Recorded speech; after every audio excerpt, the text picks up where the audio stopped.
Hello বন্ধুরা, কেমন আছো তোমরা? আশা করি খুব ভালো আছো, আর আমিও খুব ভালো আছি। তো আজকে আমি যাব তাহিরপুরে আমার মাসি বাড়িতে। দেখো, আয়নার সামনে একটু ভাব করে নিলাম। এখন আমি রাস্তায় দাঁড়িয়ে আছি, গাড়ির জন্য অপেক্ষা করছি। তো আমি গাড়িতে উঠেও পড়েছি, টোটোতে উঠেছি। এখান থেকে যাব মাঝদিয়া স্টেশন। তো যাওয়ার পথে দেখলাম আজকে মঙ্গলহাট বসেছে।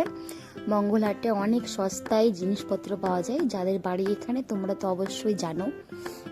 তো আমারও আজকে দরকার ছিল একটু হাটে আসার, কিন্তু তাহিরপুর যাচ্ছি যেহেতু, তাই আর যেতে পারলাম না, পরের সপ্তাহে যাব।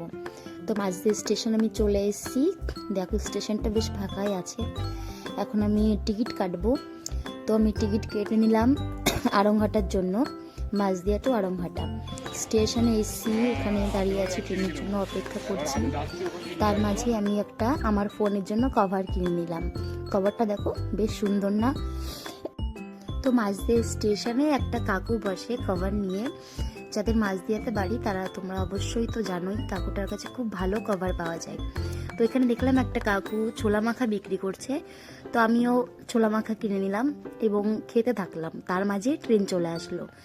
দেখো, ট্রেনে মনে হচ্ছে ভালোই ভিড় হবে। প্রথমে লোকজন ছিল না, এখন ভালোই লোক হয়ে গেছে। তো চলো ট্রেনে তাহলে ওঠা যাক।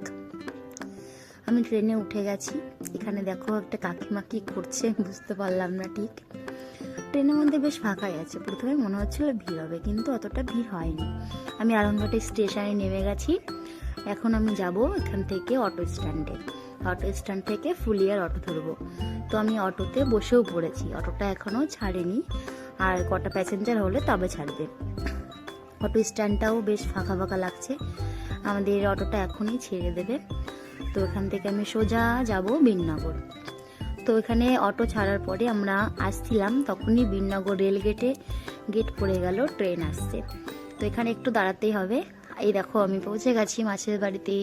এই যে আমার মাসি একটু হাই করে দিল। আমরা ছাদে এসেছি। দেখো মাসিরা কত ফুল গাছ লাগিয়েছে, দাদা সেটাই দেখাচ্ছিল।